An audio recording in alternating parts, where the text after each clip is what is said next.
किसानों को उठाना, मेंबर पार्लियामेंट सुधाकर सिंह जी, दिनेश जी, हम सब लोग हमको उठाना, उनसे मिलने ना देना और उन सब लोगों को जेल भेज देना। तो यहाँ पे ये लगता है कि यहाँ पे एक बड़े आंदोलन की जरूरत है। यहाँ पे हम आएंगे, मीटिंगें करेंगे, हम डिस्ट्रिक्टों में जाएंगे, वहाँ पे लोगों को इकट्ठा करेंगे, वहाँ पे मीटिंगें करेंगे। सरकार से जो इशू है सरकार के, वो सरकार से बातचीत करेंगे, अधिकारियों से बात करेंगे। यहाँ तो बिल्कुल वैसा क्षेत्र है ये कि या तो इन्होंने यहाँ पे आंदोलन देखा नहीं, या आंदोलन हुए तो उसको दबा दिया गया। तो इस तरह का ये भी एक भारत का हिस्सा है। जैसे दूसरे राज्यों में है, लोग आंदोलन करते हैं, अधिकारी लेवल पर बातचीत होती है, फिर सरकार लेवल पर बातचीत होती है, वो सिलसिला यहाँ पे भी शुरू करना पड़ेगा। हम गाँव में जाएंगे, जितने हमारे नेता हैं उनको आप रिहा करो, उनको छोड़ दो, और हम प्रोग्राम बनाकर दिल्ली से संयुक्त मोर्चा प्रोग्राम बनाएगा। और जब तक वे लोग हमारे रिहा नहीं होते, हमारे यहाँ पे मूवमेंट हमारे जारी रहेंगे और हम वापसी जाके दोबारा फिर यहाँ पे आने का प्रोग्राम बनाएंगे। यहाँ पे आएंगे, डिस्ट्रिक्ट लेवल पे प्रोग्राम रहेगा। जो भी नेता हमारे संपर्क में यहाँ पे रहेगा, हम उनसे संपर्क करके कहाँ कहाँ हमको जाना है तो वहाँ पर जाएंगे। एक फिर बड़ी पंचायत भुवनेश्वर में, एक बड़ी पंचायत फिर हम करेंगे। फिर आप आएंगे, फिर पुलिस रोक सकती है? रोकने दें, पुलिस का तो काम है भाई रोकने का। देखो, देश को आजाद जब हुआ तो उसको 90 वर्ष लगे। 90 वर्ष तो संघर्ष चले आजादी के लिए। तो यहाँ पे तो आंदोलन है तो पुलिस तो बिल्कुल रोकेगी। पुलिस क्यों आंदोलन को खड़ा करेगी यहाँ पे? जब उत्तर प्रदेश में, वहाँ पर हरियाणा, पंजाब जब मूवमेंट चले तो पुलिस ऐसे ही रोकती थी। छत्तीसगढ़ में तो 4 साल पहले ही शुरू हुआ मूवमेंट, तो वहाँ पे भी पुलिस ऐसे ही रोकती थी। आज हम पूरा छत्तीसगढ़ के पूरे जंगलों तक हमारी मीटिंग होती है। आज आपका प्रशासन से बातचीत हुआ? नहीं, हमारी कोई प्रशासन ने यहाँ पे बात नहीं करी। ये पहला स्टेट देखा कि जो प्रशासन बात भी नहीं कर रहा। सर, क्या लगता है कि प्रशासन आपसे डरी हुई है? नहीं, प्रशासन क्यों डरेगा हमारे से? वो तो ये है कि चले जाएंगे, हमारे शाम को आज तक सबको जाना है, हम निकल जाएंगे, इन लोगों को जेल भेज दिया कि आंदोलन खत्म हो गया। ऐसे आंदोलन खत्म नहीं होते। हम तो 1 दिन के लिए आए थे, अगली बार हम 8 दिन के लिए आएंगे, यहीं रहेंगे और डिस्ट्रिक्टों में जाएंगे, हम गांव में जाएंगे, डिस्ट्रिक्टों में जाएंगे, 4-4, 5-5 प्रोग्राम लगा कर आएंगे। लोगों को जागरूक गांव में करना पड़ेगा, हमको जो विलेज है उसमें करना पड़ेगा, जो वहाँ की लीडरशिप है उसको उठाना पड़ेगा, तो उसमें टाइम लगेगा। सरकार क्यों ऐसा कर रहा है, क्यों नहीं सुन रहे? ये जो सरकार है, ये पूंजीवाद की सरकार है, पूंजीपतियों की। ये किसान, चासी, आदिवासी, भूमिहीन किसान, मजदूर, लेबर, उसका है ही नहीं। हम गलत फहमी में है, हम वोट तो जरूर इनको देते हैं, हम गलत फहमी में है कि ये सरकार हमारी है। सरकार आपकी नहीं है, आपका तो वोट है, आपने दे दिया, खत्म हुई। अब उसका इस्तेमाल कहाँ करेगा?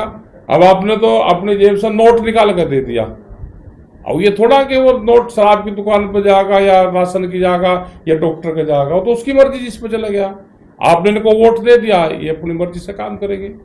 ये पूंजीवाद हावी हो गया है देश में, और ये सब जगह हाल यही है।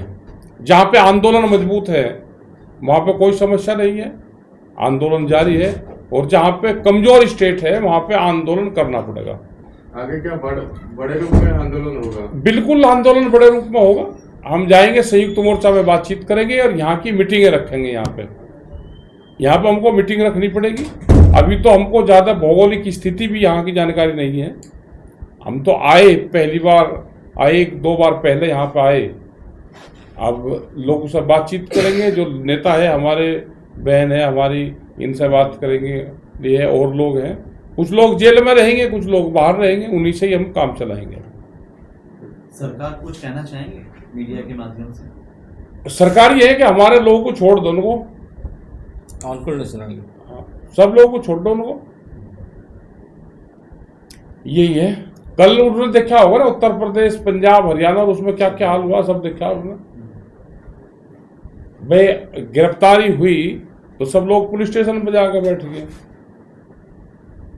अब फिर यहाँ पे आएंगे तो करेंगे, गांव में जाना पड़ेगा हमको, गांव में मीटिंग करनी पड़ेगी, उसमें लगेंगे अभी यहाँ पे 3-4 महीने यहाँ लगेंगे यहाँ पर सिस्टम को ठीक करने में, हमको भी समझने में, तो अभी यहाँ पर टाइम लगेगा। किसानों की ऐसी कौन सी बात आप सामने लाना चाहते हैं या सरकार सुनना चाहती है, आप सोच रहे हैं? देखो, सरकार कोई बात किसान की नहीं सुनना चाहती। सरकार तो देश में आंदोलन को खत्म करना चाहती है। आंदोलन खत्म होंगे जब इस किसान की चासी की जमीन में छीनेंगे। उनकी नजरें जमीन पे है और इस देश को बिल्कुल कमजोर और लेबर बनाना चाहते हैं सरकार को। ये तो पुलिस स्टेट हो गया एक किस्म से। जिस तरह से पुलिस पकड़ कर ले आएगी और यहाँ पे छोड़ दिया भी इनको, आपके सामने जाएंगे, जैसे जाएंगे इनको पुलिस उनसे ये भी अरेस्ट करेगी आपके सामने, तो ये आपका गिरफ्तारी देंगे। भाई पुलिस चारों तरफ से लग रही, क्यों जाएंगे, ये भी अपना जेल जाए, नेता है तो जेल जाना चाहिए। जाएंगे आपके सामने जाएंगे तो पुलिस ले जाएगी इनको, अपना बड़े बड़े क्राइम केस लगाएंगी, करेंगे तो यहाँ पे मूवमेंट खड़ा करना पड़ेगा, जनता को खड़ा होना पड़ेगा। जनता साथ देगा है जी, उड़ीसा का जनता आपका साथ देगा? जरूर क्यों नहीं देगा जरूर भाई, गांव के लोग तो साथ देते हैं। ठीक, थैंक यू। कल की जो किसान आंदोलन से संबंधित जो घटनाएं हुई हैं और जिस तरह से मानवाधिकारों का उल्लंघन हुआ है और जिस तरीके से संसदीय विशेषाधिकारों का अनुपालन नहीं हुआ, यह तीनों ही विषयों को लेकर के पार्लियामेंट में कल 0 आवर में 377 के जरिए और स्पेशल मेंशन के जरिए इस बात को उठाएंगे और और ख़ास तौर से व्यक्तिगत तौर पे यहाँ जो भुवनेश्वर की पुलिस है और उसके एडमिनिस्ट्रेशन के खिलाफ विशेषाधिकार का भी नोटिस देंगे, क्योंकि हम सदन के चलते हुए किसी भी मेंबर ऑफ पार्लियामेंट की गिरफ्तारी नहीं की जा सकती। इसके लिए स्पेशल प्रोविज़न है, स्पीकर से अनुमति लेनी होती है। कैसे भुवनेश्वर की पुलिस बिना स्पीकर की अनुमति का मेरी गिरफ्तारी और नज़रबंदी किया, वह भी एक अलग से पिटीशन उसमें हम दाखिल करेंगे।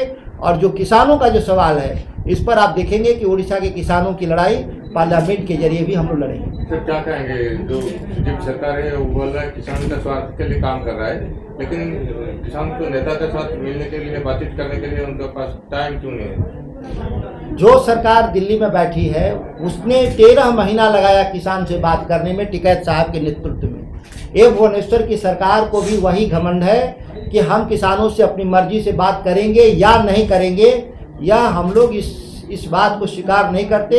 संयुक्त किसान मोर्चा इस बात को बाध्य करेंगे भुवनेश्वर की सरकार को कि किसानों से बात करेंगे और किसानों की समस्या को सुलझाएंगे। यह भारत का हिस्सा है भुवनेश्वर, उड़ीसा, यह कोई बाहर का नहीं है, भारत के बाहर का जगह नहीं है। और देश का कानून उड़ीसा पर भी लागू होगा, जो देश का कानून है वह भुवनेश्वर पर भी लागू होगा।